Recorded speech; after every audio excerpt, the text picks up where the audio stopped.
Everybody, मैं आप लोगों का लैंग्वेज इंस्ट्रक्टर शुभोजीत सर और मैं आज आपके लिए लाया हूं एक नया टॉपिक।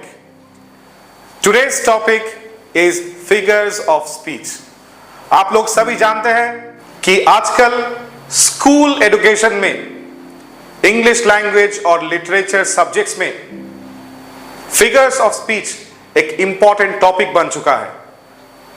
पहले हम लोग देख चुके हैं कि सिर्फ कॉलेज और यूनिवर्सिटी में ऑनर्स और मास्टर डिग्री कोर्सेज में ही सिर्फ फिगर्स ऑफ स्पीच पढ़ाया जाता था, पर आज figures of speech are an indispensable part of our education system. We have taken figures of speech into our English language and literature studies.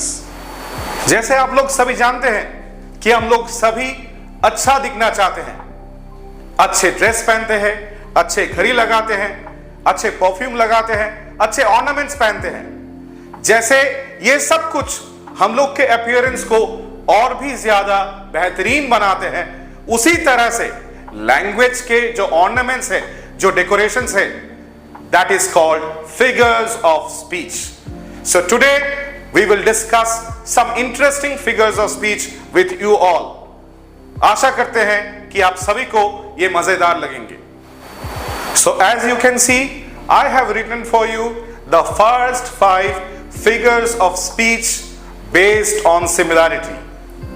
The first figure of speech based on similarity is called simile. Second figure of speech based on similarity is metaphor. The third is called an allegory.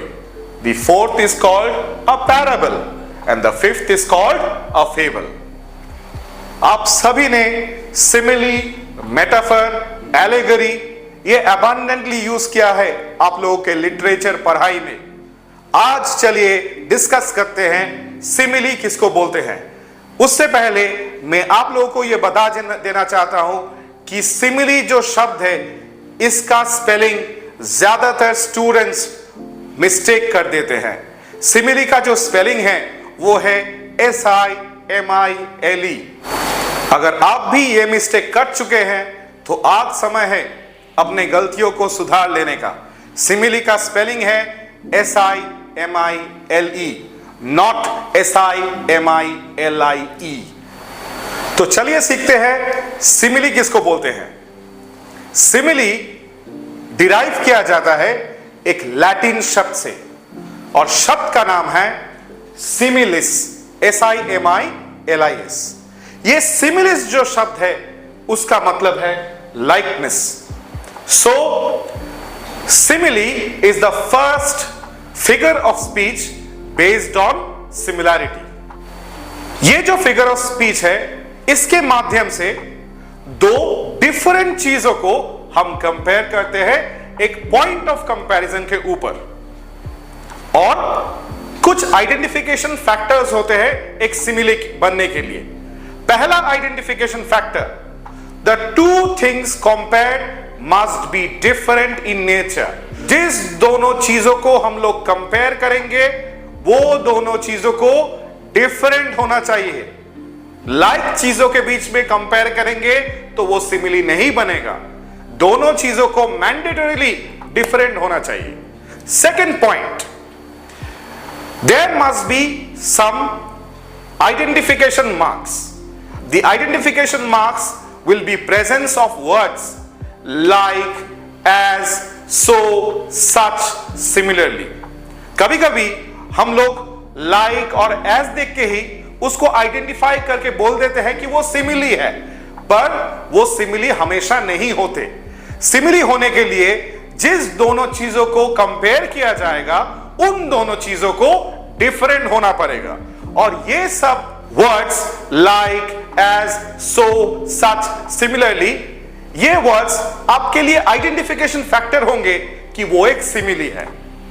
और point number 3, last but not the least, ये सबसे बेहतरीन और सबसे important point है कि comparison should be direct and it should be clearly stated. कोई implied और सजेस्टेड कंपैरिजन होने से वो सिमिली नहीं बनेगा। सिमिली होने के लिए दोनों चीजों को डायरेक्टली और क्लियरली स्टेट करना पड़ेगा कि हां इन दोनों चीजों को कंपेयर किया जा रहा है. So these are some of the identification marks of a simile. Now we will proceed to some of the examples of a simile. तो चलिए देखते हैं पहला एग्जाम्पल सिमिली का. The child shows the man as morning shows the day. This is written by John Milton. John Milton ने यह बताया कि जैसे एक सुबह बताता है कि सारा दिन कैसे कटेगा, उसी तरह से एक छोटे से बच्चे का बचपन यह बताता है कि वो बड़ा होके उसका जीवन कैसा होगा. So this is an example of a simile. Here two different things have been compared. A child and the morning. So child and morning are shown similar to one another. एक बच्चे को और सुबह को एक समान तुलना किया गया है. अभी second example, glory is like a circle in water. आप लोग सभी जानते हैं कि ग्लोरी का मतलब है fame, popularity, appreciation, human popularity, human fame. Glory भी एक पानी के अंदर जो एक बुलबुला होता है उसके जैसा होता है. पानी में आप पत्थर मारेंगे तो रिपल्स बन जाएंगे. वो रिपल ज्यादा देर एग्जिस्ट नहीं करेंगे पानी के सरफेस के ऊपर. उसी तरह से ह्यूमन बीइंग्स के जीवन में, इंसानों के जीवन में जो फेम, पॉपुलैरिटी आता है वो भी ज्यादा देर टिकता नहीं है. वो भी टेम्पोररी है, ट्रांजिटरी है, एफिमेरल है. तो यहां पे ग्लोरी या फिर पॉपुलैरिटी, फेम, इन सब चीजों को एक पानी के रिपल्स या फिर बबल्स के साथ कंपेयर किया गया है, जो कि एक टेम्पोररी चीज है. So this is also an example of a simile. The third example and one of the most impactful and most influential similes that I have ever seen. आज तक का देखा हुआ सबसे बढ़िया simile. True ease in writing comes from art, not chance. As they move easiest who have learned to dance. ठीक तरह से आर्टफुली वही लिख पाएगा जिसके पास लिखने का कला है. जिस तरीके से वही ठीक तरह से डांस कर पाएगा, वही ठीक तरह से नृत्य कर पाएगा जिसके पास नृत्य करने की कला है. तो यहां पे एक आर्टिस्ट और एक डांसर, आर्ट और डांस दोनों को कंपेयर किया गया है. दो चीज by nature they are different but they have been shown similar to one another. तो ये हो गया सिमिली का एग्जांपल्स.